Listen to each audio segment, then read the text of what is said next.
오늘 우리에게 주신 하나님의 말씀은 마가복음 4장 35절부터 41절까지 말씀입니다. 우리 다 같이 하나님을 경외하는 마음으로 함께 봉독해 올리겠습니다. 그날 저물 때에 제자들에게 이르시되 우리가 저편으로 건너가자 하시니 그들이 무리를 떠나 예수를 배에 계신 그대로 모시고 가매 다른 배들도 함께 하더니 큰 광풍이 일어나며 물결이 배에 부딪혀 들어와 배에 가득하게 되었더라. 예수께서는 고물에서 베개를 베고 주무시더니 제자들이 깨우며 이르되 선생님이여 우리가 죽게 된 것을 돌보지 아니하시나이까 하니 예수께서 깨어 바람을 꾸짖으시며 바다더러 이르시되 잠잠하라 고요하라 하시니 바람이 그치고 아주 잔잔하여지더라. 이에 제자들에게 이르시되 어찌하여 이렇게 무서워하느냐 너희가 어찌 믿음이 없느냐 하시니 그들이 심히 두려워하여 서로 말하되 그가 누구이기에 바람과 바다도 순종하는가 하였더라. 아멘. 우리가 믿음을 이야기할 때 큰 믿음이라고 하기도 하고 작은 믿음이라고 하기도 합니다. 또 믿음이 많다고 하기도 하고 적다고 하기도 해요. 오늘 본문에서는 제자들을 향해서 예수님 믿음이 아예 없다라고 말씀하십니다. 그럼 그 믿음의 정도, 그 척도는 하나님이 보여지는 정도입니다. 하나님이 나에게 어떻게 보여지느냐에 따라서 믿음의 수준, 신앙의 수준이 결정됩니다. 오늘 저희가 비대면 예배만 드리다가 물론 제한적으로 조금씩 모여서 예배하긴 했지만 오늘 드디어 이렇게 대면 예배를 드리는데 오늘 이렇게 현장에 여러분들 특히 드보라 찬양대도 오셨고요. 많은 분들이 오늘 예배당에서 지금 예배하고 계신데 여기 계신 분들이 가정에서 지금 인터넷으로 예배하시는 분들보다는 조금 더 믿음이 좋은 건가요? 아니죠? 제가 말씀드렸어요. 하나님이 보여지는 정도에 따라서 믿음은 결정됩니다. 여러분이 더 유리한 조건에 있는 것은 맞아요. 오늘 예배당에서 또 미리 와서 찬양을 연습한 드보라 찬양대는 더 유리한 위치에 있는 것은 맞습니다. 그런데 하나님을 더 잘 보는지 하나님을 더 크게 보고 있는지는 모르는 거예요. 하나님이 크게 보이면 믿음이 큰 것입니다. 하나님이 작게 보이면 믿음이 작은 거예요. 하루를 살아가면서 하루의 순간순간 하나님을 많이 기억하고 그분을 많이 보면 믿음이 큰 것입니다. 믿음이 많은 거예요. 그런데 하루를 살아가면서 하나님을 기억하는 시간이 별로 없어요. 하루를 살아가면서 하나님을 별로 보지 못해요. 그러면 믿음이 적은 것입니다. 하나님을 볼 수 있으면 믿음이 있는 것이고 하나님을 보지 못하면 믿음이 없는 것입니다. 지금 제자들에게 하나님이 예수님께서 너희가 어찌 믿음이 없느냐라고 책망하십니다. 오늘 우리가 어디에서 어떤 모습으로 어떻게 예배하든지 간에 우리 모두에게 하나님이 크게 보여지는 은혜가 있기를 소원합니다. 오늘 그가 누구이기에 라는 제목으로 하나님 은혜를 함께 나눌 텐데요. 그가 누구십니까? 우리에게 구원자 예수 그리스도 창조주 하나님이십니다. 그분을 분명하게 보는 은혜가 이 시간 우리 모두에게 있기를 소원합니다. 제가 먼저 빛의 화가라고 하는 렘브란트의 그림을 하나 먼저 보여드릴게요. 본문을 배경으로 해서 그린 그림인데요. 갈릴리 바다의 폭풍이라는 그림입니다. 이런 그림을 보시면 여러분 이 그림에서 십자가가 보이십니까? 네, 십자가가 보이죠? 앞쪽에 십자가를 기준으로 해서 그 대각선을 기준으로 해서 열심히 일하는 사람들도 있고 반대쪽 예수님 주변에 모여든 사람들도 있습니다. 십자가가 보이고 또 배 뒤쪽에 앉아 계신 예수님 그 얼굴에 빛이 비추고 계신 예수님의 얼굴도 있습니다. 여기에 등장하는 인물들이 총 몇 명일까요? 14명입니다. 예수님의 12제자 그리고 예수님 13명이어야 되잖아요. 렘브란트가 자기를 여기에다 그려놨어요. 중앙에 있는데 이 그림을 계속 보고 있으면 렘브란트가 자기 자화상을 그려놓은 거거든요. 렘브란트가 그려놓은 자화상의 그림은 어떻게 하고 있냐면 렘브란트의 자화상을 다 사진을 이제 나이대별로 그린 그림을 보면 모자를 다 쓰고 있어요. 여기에서 모자 쓰고 있는 사람이 한 명 있습니다. 그 모자가 날아갈까 봐 붙들고 있죠. 큰 풍랑 가운데 붙들지 않아야 될 것, 별거 아닌 걸 붙들고 있는 자신의 자아상을 그려놓은 것입니다. 우리가 오늘 이 그림을 보면서 어떤 느낌이 드냐면 각자 스스로를 돌아보게 돼요. 그리고 창조주 하나님, 그리고 십자가, 예수 그리스도, 그 구원자 주님을 보게 됩니다.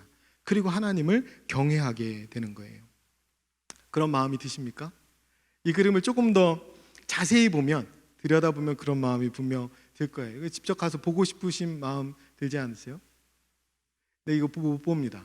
이렇게밖에는 못 봐요. 왜 그러냐면 이게 미국 가드너 미술관에서 소장하고 전시하다가 도난당했습니다. 1990년. 그러니까 지금 올해까지 하면 몇 년이에요? 30년 동안 이 그림이 세상 밖으로 나오지 않고 있습니다. 여러분, 이게 30년 동안 이 그림이 세상 밖으로 나오지 않는다라는 게 뭘 반증하는지 아세요?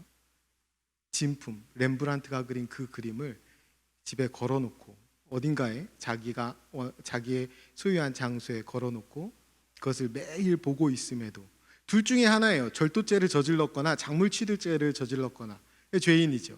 그걸 매일매일 보면서도 하나님을 경외하는 마음, 그 하나님을 보지 못하고 있기 때문에 이 그림이 세상 밖으로 나오지 않는 거예요.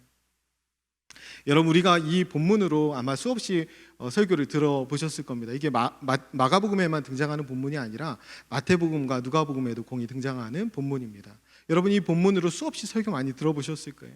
그리고 예배당에서, 가정에서 여러분 하나님 말씀 많이 듣습니다. 또 읽죠, 묵상하죠. 그런데도 불구하고 하나님을 보지 못한다면, 그래서 그분을 경외하지 못하고 경외하는 삶을 살고 있지 못하다면 지금 우리도 이 사람과 마찬가지예요. 하나님이 생명 되시는 성경의 말씀을 우리에게 주셨습니다. 우리 각 사람 모두에게 주셨어요. 매일매일 묵상할 수 있는 생명의 말씀이 우리 손에 들려 있습니다. 그런데 살아계신 하나님을 만나지 못해요. 그분을 경외하지 못해요. 그분을 경험하지 못해요. 그럼 똑같은 것입니다. 이 시간에 하나님께서 우리 모두의 눈과 귀를 열어주셔서 우리 가운데 빛을 비추어 주시고 그 영안으로 하나님을 밝히 볼 수 있는 그 은혜를 우리 가운데 주시기를 소원합니다. 오늘 본론으로 들어가세요. 오늘 본문에 등장하는 특이한 점 두 가지가 있는데 그 두 가지를 중심으로 오늘 본문을 좀 살펴보려고 합니다. 특이한 점 두 가지는 뭐냐면, 하나는 제자들이 예수님과 동행하면서 예수님이 베풀어 주신 기적들을 끊임없이 보았음에도 불구하고 이 예수님을 전혀 경외하지 않는 이 제자들의 태도예요. 그게 이 본문에서 좀 이상한 점입니다. 특이한 점이죠. 또 한 가지는 예수님이 깨어서 문제를 해결해 주셨음에도 불구하고 이 제자들의 반응이 좀 이상해요. 둘이 예수님을 심히 두려워하고 있어요. 먼저 첫 번째 반응을 좀 살펴보겠습니다. 수많은 이적을 체험했음에도 불구하고 예수님을 경외하지 않는 제자들의 모습입니다. 우리 35절부터 38절까지 말씀을 함께 한 목소리로 읽겠는데요. 앞에 화면을 보고 읽으셔도 됩니다. 함께 읽겠습니다. 그날에 저물 때에 제자들에게 이르시되 우리가 저편으로 건너가자 하시니 그들이 무리를 떠나 예수를 배에 계신 그대로 모시고 가매 다른 배들도 함께 하더니 큰 광풍이 일어나며 물결이 배에 부딪혀 들어와 배에 가득하게 되었더라. 예수께서는 고물에서 베개를 베고 주무시더니 제자들이 깨우며 이르되 선생님이여 우리가 죽게 된 것을 돌보지 아니하시나이까 하니. 여러분, 지금 오늘 본문에 보면 큰 광풍을 만났어요. 여러분, 위험천만한 상황에 처해 있습니다. 여러분이라면 이럴 때 어떻게 하시겠어요? 이런 큰 광풍을 만나고 위험천만한 그야말로 생명의 위협을 받고 있는 위기 상황에 처해 있습니다. 그럼 여러분들은 어떻게 하시겠어요? 여러분, 이거 상식적으로 적어도 예수님을 걱정하거나 피신시켜야 되지 않겠습니까? 근데 오늘 본문에서 제자들이 어떻게 하냐면 예수님을 원망하고 있어요. 그들이 예수님을 어떻게 생각하는지, 그들에게 예수님이 지금 누구인지 잘 알 수 있는 대목입니다. 우리가 성경을 번역하면서 우리말로 번역하다 보니까 이 높임말과 낮춤말이 있지 않습니까? 그래서 예수님이 높은 분이기 때문에 오늘 성경에서 36절에 보면 그들이 모시고 가매라고 기록되어 있어요. 그런데 이 본문의 상황은 모시고 간 게 아니에요. 제자들이 예수님을 데리고 간 겁니다. 데리고 가고 있는 거예요. 우리의 인생이 그렇지 않은지. 여기에서 보면 38절에 보면 선생님이요 이렇게 말합니다. 선생님이요 우리가 죽게 된 것을 왜 돌아보지 않느냐. 이게 제자들의 원망이었어요. 그런데 그 원망의 소리의 첫 일성, 예수님의 호칭이 뭐였냐면 선생님이었어요. 예수님을 선생님으로 지금 생각하고 있는 것입니다. 예수님이 이 풍랑을 만나니 이 바닷길을 떠나기 이전에 예수님이 뱃머리에 앉으셔서 많은 사람들에게 비유를 풀어 설명하시고 하나님의 말씀을 선포하실 때는 그분이 크게 보였을 거예요. 그런데 지금 배 제일 뒤편에서 피곤해 잠이 들어 계신 그 예수님은 작게 보이는 것입니다. 지금 예수님에 대한 제자들의 태도와 호칭에서 그들의 믿음의 수준을 우리가 알 수 있어요. 그들이 예수님을 어떻게 대하고 있는지, 예수님을 어떻게 생각하고 있는지 그들의 태도에서 지금 드러내 보이고 있는 것입니다. 예수님을 얼마나 크게 보고 있느냐, 예수님을 얼마나 자주 보고 있느냐가 믿음의 수준이에요. 우리는 오늘 본문을 통해서 제자들과 같이 하나님을 가볍게 여기는 그런 죄악된 모습이 우리 가운데 있지는 않은지 돌아봐야 합니다. 제자들이 예수님을 그저 선생님으로 되어 있어요. 그게 우리 안에 있는지 돌아봐야 한다는 것입니다. 이거 뭐냐면 하나님의 말씀을 그냥 교훈화하는 거예요. 교훈화한다는 말은 쉽게 말씀드리면 안 지키는 겁니다. 삶 가운데 살지 않는 거예요. 참 좋네, 오늘 말씀 참 좋네, 하나님 주신 말씀 참 맞는 말이네, 그러고 끝나는 겁니다. 하나님의 말씀을 교훈화하는 거예요. 교훈을 얻는 수준으로 하나님의 말씀을 듣는 것입니다. 삶에서는 전혀 실천하지 않아요. 그러니까 뭐냐면 성경을 읽긴 읽는데, 말씀을 읽긴 읽는데 하나님의 뜻을 전혀 찾지 않아요. 오히려 내 뜻을 고집할 때가 많습니다. 여러분, 참 말씀 참 좋네, 이거 나한테 좋다는 말입니다. 내가 고쳐야 되고 나를 책망하거나 나를 찌르는 말씀들은 그렇게 듣지 못합니다. 우리가 교훈으로 하나님의 말씀을 듣고 있다는 거예요. 예수님 뭐라고 하셨습니까? 사람이 떡으로만 살 것이 아니요 하나님의 말씀으로 살 거라고 그랬어요. 우리의 영이 사는 것이 하나님의 말씀입니다. 그렇다면 그 말씀을 어떻게 우리가 그저 교훈 수준으로 들을 수가 있습니까? 이 말씀을 우리가 생명처럼 들어야 하는 거예요. 하나님의 말씀을 그냥 교훈 수준으로 듣는 사람에게는 예수 그리스도가 구원자가 되지 못해요. 예수 그리스도가 그냥 좋은 선생님으로 될 뿐입니다. 그런가 하면 제자들의 모습 가운데 있었고 또 우리에게 동일하게 있는 것은 뭐냐면 그 하나님을, 예수님을 도구화한다라는 거예요. 내 필요할 때만 하나님을 찾게 되는 것입니다. 이것만큼 하나님을 가볍게 대하는 게 없어요. 제가 아까 말씀드렸죠. 예수님을 모시고 간 게 아니라 예수님을 그냥 데리고 가는 겁니다. 그러다가 막 위기에 처하고 그러니까 그제서 예수님을 부르게 되는 거예요. 풍랑을 만나고 죽게 되니까 예수님을 찾게 되는 겁니다. 풍랑을 만나기 전에는 예수님이 필요 없어요. 우리가 삶을 살아갈 때 우리가 큰 위기를 겪기 전에는 예수님 필요 없습니다. 그건 예수님과 동행하는 것이 아니에요. 하나님이 우리의 도구가 돼버린 지 오래가 돼버린 겁니다. 그러면서도 나를 그 상황 가운데 놓아놓으신, 방치해 두신 하나님을 향해서 원망을 쏟아놓습니다. 하나님을 도구처럼 여기면서 살아가다가 그게 고난을 대하는 우리의 모습일 수 있습니다. 우리의 삶이 평탄하고 세상에서 성공하고 안락하고 부유함에 취해 있을 때에는 하나님이 어디 계신지 우리가 관심도 없어요. 차라리 그냥 주무시고 계신 게 더 편할 수도 있어요. 그런데 막상 인생의 풍랑이 닥치면 그제서 부랴부랴 하나님을 찾게 되는 것입니다. 그 상황에 자신을 방치해둔 하나님을 향해서 원망을 쏟아내는 거예요. 이게 우리가 고난을 당할 때의 태도예요. 고난에 대해서 기록된 욥기를 보면 욥이 물론 처음에는 그 믿음을 유지합니다. 하나님을 믿는 온전한 믿음을 처음에 소유하고 있었어요. 그런데 새 친구가 와서 욥에게 이러쿵저러쿵 자기의 지식을 가지고 이야기합니다. 네가 당한 고난은 이런 거야 라고 많은 새 친구들이 와가지고 훈수를 두기 시작해요. 그러니까 욥이 어떻게 됩니까? 하나님을 원망하게 됩니다. 처음 믿음을 잃어버린 거예요. 이 욥을 하나님이 다시 회복시키는 이야기가 욥기 38장부터 시작해요. 욥기 38장에서 말씀이 어떻게 시작하냐면 욥에게 이렇게 얘기하는 거예요. 하나님이 너 허리를 묶고 대장부처럼 내가 하는 말에 이제부터 내 질문에 잘 대답해봐 라고 하면서 하나님이 묻는 거예요. 너 땅에 기초를 놓을 때 너 어디 있었어? 이렇게 묻는 거예요. 바다 샘이 어디 있는지 알아? 우박창고가 어디 있는지 알아? 하늘길이 어떤지 알아? 이렇게 묻는 거예요. 이 말이 뭐냐면 너 똑바로 들어. 너 내가 누군지 알아? 라고 하면서 하나님이 지금 욥에게 가르치시는 것입니다. 무엇을 가르치는 거예요? 창조주 하나님 되심을 드러내는 것입니다. 온 땅에 기초를 놓으시고 온 세계, 온 우주를 운행하시는 하나님이심을 지금 욥 앞에서 드러내시는 거예요. 그때 욥이 뭐라고 고백합니까? 욥기 42장 5절에 내가 주께 대하여 귀로 듣기만 하였사오나 이제는 눈으로 주를 배움나이다. 여러분, 욥이 이제서 창조주 하나님을 보게 되는 거예요. 이 상황에, 이 본문의 42장 5절 상황에 욥에게 있는 몸에는 아무런 변화도 일어나지 않아요. 고난은 그대로예요. 그런데 그에게 달라진 것이 있다면 창조주 하나님에 대해서 눈을 뜨게 된 것입니다. 여기부터 그의 믿음과 그의 신앙의 수준이 달라지기 시작하는 거예요. 그에게 창조주 하나님이 보여지기 시작한 것입니다. 여러분, 우리가 분명히 기억할 것은 하나님을 경외하지 않는 것보다 더 큰 불신앙이 없습니다. 하나님을 경외하지 않는 것보다 더 큰 불신앙이 없고요, 그거보다 더 큰 악이 없고 그거보다 더 큰 고통이 없습니다. 여러분, 예레미야 2장 19절 말씀에 이렇게 말씀해요. 내 악이 너를 징계하겠고 내 반역이 너를 책망할 것이라. 그런즉 내 하나님 여호와를 버림과 내 속에 나를 경외함이 없는 것이 악이요 고통인 줄 알라. 주 만군의 여호와의 말씀이니라. 아멘. 마음에 하나님을 경외함이 없는 것, 그것이 악이고 고통이라는 거예요. 여러분, 우리가 세상에서 풍랑을 만나는 게 고통이 아니라 내가 전혀 하나님을 보지 못하고 하나님을 경외하지 않고 살아가는 그 자체가 악이고 고통이라는 거예요. 우리가 그 고통 가운데 있을 때 하나님은 우리의 인생에 풍랑을 일으켜서라도 우리에게 다시 찾아와 주시는 거예요. 우리 마음에 다시 하나님을 담을 수 있도록 나타나시는 것입니다.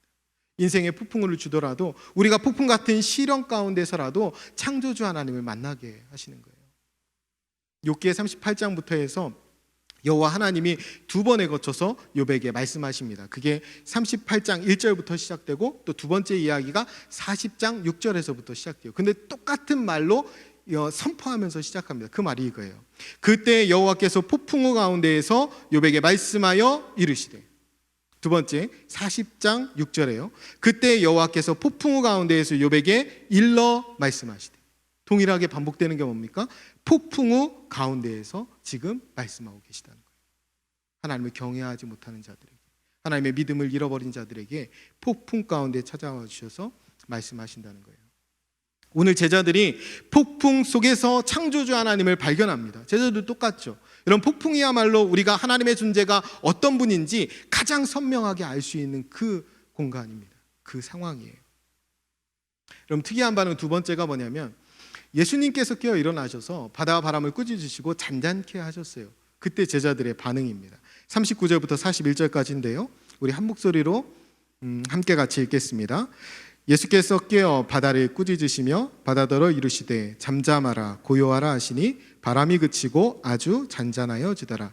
이에 제자들에게 이르시되 어찌하여 이렇게 무서워하느냐, 너희가 어찌 믿음이 없느냐 하시니 그들이 심히 두려워하여 서로 말하되 그가 누구이기에 바람과 바다도 순종하는가 하였더라. 아멘. 무서워하다, 두려워하다 같은 말이에요. 이 내용을 보면 제자들이 무서워하는 거예요. 뭘 무서워합니까? 풍랑을 무서워하는 거예요. 그걸 두고 하나님 뭐라고 하냐면 믿음 없다라고 합니다. 그런데 그 이후에 믿음이 있게 되는 상황은 똑같아요. 무서워합니다. 더 무서워합니다. 누구를? 하나님을 더 두려워하게 됩니다. 그게 오늘 이야기예요. 그러니까 이 말이 뭐냐면 풍랑을 두려워하는 것은 믿음 없는 일이에요. 그런데 하나님을 심히 두려워하는 것은 진정 믿음 있는 것입니다. 오늘 본문은 그것을 가리키는 거예요. 하나님을 두려워할 줄 알고 하나님 눈치 보면서 살 수 있는 사람, 그 사람이 하나님을 경외하는 사람입니다. 그가 누구이기에 바람과 바다도 순종하는가? 이게 제자들의 탄성이었어요. 누굽니까? 오늘 본문을 통해서 우리에게 가르치는 하나님은 누구입니까? 창조주 하나님이십니다. 바다와 바람을 향해서 선포하시면 그대로 이루어지는, 순종하는, 그 명령에 복종하는 창조주 하나님이신 거예요. 그 창조주 하나님에게 지금 제자들이 눈을 뜬 것입니다. 그게 오늘 본문의 의도예요. 창조주 하나님, 그분을 두려워하는 삶이 제자의 삶이요, 하나님의 자녀의 삶이요, 참된 그리스도인의 삶인 것입니다. 여러분, 봄부터 시작된 코로나19는 우리에게 닥친 인생의 큰 풍랑과 같아요. 여러분, 전 세계에서 벌써 100만 명이 넘게 목숨을 잃었습니다. 여러분, 어떤 마음이 드시나요? 여러분, 두려운 마음이 드시나요? 여러분, 원망하는 마음, 여러분 삶 가운데 원망이 일어나고 있습니까? 하나님께서 공관복음서를 통해서 똑같이 우리에게 경고의 말씀을 주신 게 있어요. 그건 뭐냐면 말세에 이런 일이 있을 것이다 라고 말씀하죠. 말세에 뭐가 있어요? 큰 지진이 있고 기근이 있고 전염병이 있고 하늘로부터 큰 징조가 있을 것이라고 하나님 말씀해 주셨습니다. 그것도 동일하게 반복되는데요. 마태복음에서는 24장 이렇게 말해요. 난리의 소문을 듣겠으나 너희는 삼가 두려워하지 말라. 이런 일이 있어야 하되 아직 끝은 아니니라. 똑같이 마가복음 13장이에요. 난리의 소문을 들을 때에 두려워하지 말라. 이런 일이 있어야 하되 아직 끝은 아니니라. 누가복음 12장입니다. 난리와 소요의 소문을 들을 때에 두려워하지 말라. 이 일이 먼저 있어야 하되 끝은 곧 되지 아니하리라. 계속 하나님 뭐라고 말씀하십니까? 두려워하지 말라라는 거예요. 우리에게 지금 있는 상황 가운데 두려워하지 말라라는 거예요. 이것은 끝에 있어야 되는 상황이라는 거예요. 이게 무슨 말이냐면 폭풍, 천재지변 이런 것들이 마지막에 스스로 하나님의 창조주 되심을 드러내는 최후의 수단이라는 거예요. 그래서 마지막에 그런 일들이 있어야 되는데 우리는 두려워하지 말라라는 거예요. 그래서 말세를 살아가는 우리가 지금 오늘을 살아갈 때 필요한 것은 뭡니까? 하나님을 두려워하는 마음, 창조주 하나님을 보는 마음. 아까 말씀드렸듯이 이런 천재지변의 모든 상황들은 하나님이 창조주이심을 드러내 보여주시는 것입니다. 우리가 코로나 상황을 지나가면서 하나님이 얼마나 크신 분인지, 그리고 우리는 얼마나 한없이 미약한 존재인지를 깨닫게 됩니다. 그때 우리가 품어야 하는 마음은 하나님을 경외하는 마음입니다. 마태복음 10장 28절에 하나님 이렇게 말씀하셨어요. 몸은 죽여도 영혼은 등이 죽이지 못하는 자들을 두려워하지 말고 오직 몸과 영혼을 지옥에서 멸하는 자를 두려워하라. 우리의 영과 몸을 붙들고 계시는 그 생명의 주관자 되시는 그 하나님을 두려워하라는 말씀입니다. 우리가 인생의 어떤 풍랑을 지날지라도 죽음을 두려워하지 않아야 인생의 그 풍파 가운데 두려움을 안고 살아가는 사람들을 구원할 거 아닙니까? 하나님은 우리에게 그 사명을 주셨습니다. 하나님이 함께하는 인생이고 하나님이 우리와 함께하는 인생, 그래서 하나님이 가자는 방향으로 지금 그 걸음을 걸어가고 있는, 마치 오늘 본문에 등장하는 제자들처럼 하나님이 예수님께서 건너편으로 가자 하시고 그 방향으로 걸어가고 있다면, 예수님이 원하시는 그 삶을 살고 있다면 우리가 비록 풍랑을 만날지라도 우리는 망하지 않습니다. 무너지지 않습니다. 문제는 하나님이 없는 인생입니다. 하나님을 보지 못하는 인생입니다. 여러분, 오늘 이 배가 풍랑을 헤치고 어디에 도착하게 됩니까? 거라사 지방에 도착하게 됩니다. 거기서 거라사 광인을 만나요. 여러분, 하나님 없이 가장 문제 불쌍한 인생에게 지금 그 풍랑을 뚫고 찾아가고 있는 것입니다. 한 영혼을 구원하기 위해서. 여러분, 코로나19라는 풍랑을 헤쳐나가고 있을 때 지금 우리가 그 풍랑을 지나가고 있는데 우리의 시선은 지금 어디를 향하고 있습니까? 창조주 하나님을 온전히 바라보고 있는 건 맞습니까? 그분이 십자가를 통해서 바라보신 그 한 영혼을 지금 우리도 바라보고 있습니까? 이 풍랑을 헤쳐나가면서 우리의 방향은 뒤틀린 것 아닙니까? 우리가 돌아봐야 합니다. 우리가 정말 예수님이 명하신 그 좁은 길을 지금 가고 있으며 그 끝에 한 영혼을 바라보는 그 시선을 놓치지 않았는지 우리가 돌아봐야 합니다. 인생의 풍랑은 창조주 하나님께 눈을 뜰 수 있는 기회입니다. 귀로만 듣던 하나님을 눈으로 볼 수 있는 절호의 기회인 것입니다. 하나님이 지금 우리에게 그 일을 하고 계십니다. 인생의 풍랑 가운데에 저와 여러분이 창조주 하나님을 바라보시고 또 그분을 경외하는 삶을 살게 되기를 소원합니다. 그런가 하면요, 오늘 본문 마지막 부분을 묵상하면서 저는 인생의 풍랑을 만날 때 그 풍랑 속에서보다 잔잔한 일상 가운데 하나님을 경외하는 삶을 살 수 있었으면 참 좋겠다라고 생각했습니다. 우리 41절을 한 번 더 같이 읽어볼까요? 그들이 심히 두려워하여 서로 말하되 그가 누구이기에 바람과 바다도 순종하는가 하였더라. 아멘. 여러분, 제자들이 예수님을 진정으로 경외하게 된 순간은 이런 폭풍 위에 있을 때가 아닙니다. 잔잔해진 바다 가운데 있을 때였습니다. 여러분, 잔잔한 일상 가운데에서 하나님의 신비를 누리면서 살아가는 것, 어쩌면 그것이 하나님을 진정으로 경외하는 비결일 수 있습니다. 우리의 일상을 붙들고 계신 하나님, 우리가 일상이 얼마나 소중한 것인지 우리가 다시금 깨닫습니다. 그런데 우리에게는 일상이 없어진 것이 아니라 새로운 일상이 펼쳐진 거예요. 하나님은 여전히 일하고 계십니다.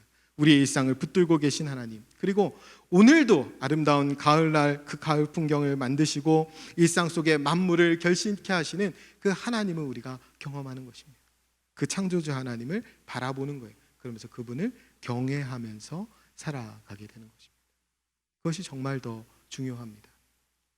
제가 결론으로 그림 몇 장을 보여드릴게요. 사진이군요. 사진 몇 장을 보여드리겠습니다. 저에게 김우식 안수 집사님께서 찍은 사진입니다. 이게 가평에 있는 자라섬 사진이라고 저한테 알려주셨어요. 입장료가 5,000원이랍니다. 여러분 입장료를 내지 않고도 보시고 계신데, 아까 우리가 처음 보았던 사진과 정반대의 사진입니다. 강 위에 잔잔하고 그 위에 배가 있습니다. 이제 평화로워 보이죠. 제가 사진 몇 장 더 보여드릴게요. 하나만 넘겨주세요. 네. 요즘 가을이 이렇습니다. 꽃을 보고 계시나요? 한 장만 더 보겠습니다. 네, 이렇습니다. 요즘 가을 날씨가 이래요. 가을이 아름답습니다. 네, 여기까지 보겠습니다. 제가 옛날에 어렸을 때 아직 뭘 잘못했는지 기억은 안 나는데 되게 혼난 적이 있어요. 저 어머니한테. 그래서 집 뒤쪽에 나와가지고 쭈그리고 앉아 있었어요. 한참 앉아 있었던 것 같아요. 그때 기억이 생생합니다. 한참 쭈그리고 앉아 있는데 개미들이 이렇게 막 떼지어서 지나가더라고요. 그래서 그 개미들을 한참 관찰했던 생각이 나요. 그러면서 이 개미들이 이렇게 쭉 지나가는데 땅에 붙은 것처럼 이렇게 나는 민들레를 그걸 이만큼 돌아서 피해가는 거예요. 이렇게 돌아서 피해가는 모습. 제가 크고 봤더니 그 꽃이 냄새가 없더라고요, 향기가. 그런데 그때 상상했던 향기가 있어요. 그게 아직도 생생합니다. 그때 저희 어머니가 친어머니가 아닌 것처럼 계모처럼 저를 혼내셔가지고, 그래서 앉아 있는데 그렇게 태양이 따뜻하게 느껴졌어요. 가을 햇살이 어머니보다 훨씬 더 따뜻하구나. 근데 아직도 그때 무슨 일로 혼났는지는 기억 안 나요. 근데 그 가을 한날은 생생하게 기억납니다. 여러분, 멈추어서 참 예쁜 것들을 볼 수 있는 여유를 잊지 않았으면 좋겠습니다. 공부해라, 열심히 해라, 경쟁해라, 빨리 달려라, 우리를 막 다그치는 세상의 소리로부터 잠시 멀어져서 멈춰진 그 잔잔한 일상의 자리에서 아름다운 생명, 아름다운 꽃내음, 그리고 따뜻한 태양들을 느끼는 것, 그것이 일상의 신비를 경험하는 길이고, 그 일상의 신비를 경험하는 것이 하나님을 경외하는 법을 배우는 가장 좋은 비결입니다. 여러분, 풍랑 속에도 주님이 우리에게 나타나시긴 하시지만 풍랑 속에는 좀 안 봤으면 좋겠어요. 바라기는 비록 코로나 상황이지만 해는 뜨고 또 해는 집니다. 하나님은 변함없는 일상을 우리에게 주고 계세요. 그 일상의 시간 속에서 우리가 주님을 바라볼 수 있었으면 좋겠습니다. 여러분, 코로나가 시작하고 벌써 3계절이 지났어요. 봄, 여름, 가을, 이제 곧 겨울이 올 겁니다. 계절의 변화 속에서 때에 따라 아름답게 하시는 그 창조주 하나님께 여러분의 시선을 주목할 수 있었으면 좋겠습니다. 우리의 일상이 얼마나 신비로운 것이며 그 신비한 일상을 몸으로 직접 체험하면서 깨달을 수 있었으면 좋겠어요. 그리고 천지 만물을 붙들고 계시는, 온 우주를 운행하고 계시는 그 창조주 하나님을 배웁고 그 하나님을 경외하는 삶을 사시기를 간절히 축원합니다. 우리 들은 말씀을 생각하면서 우리 결단하면서 찬양하는데요, 하나님의 사랑을 사모하는 자라는 찬양입니다. 이런 제목, 원제는 이렇더라고요. 주만 바라볼지라. 우리가 들은 말씀대로 결단하면서 주님만 바라보겠습니다, 주님만 크게 보겠습니다, 주님만 많이 보겠습니다, 그 고백으로 한번 찬양하겠습니다.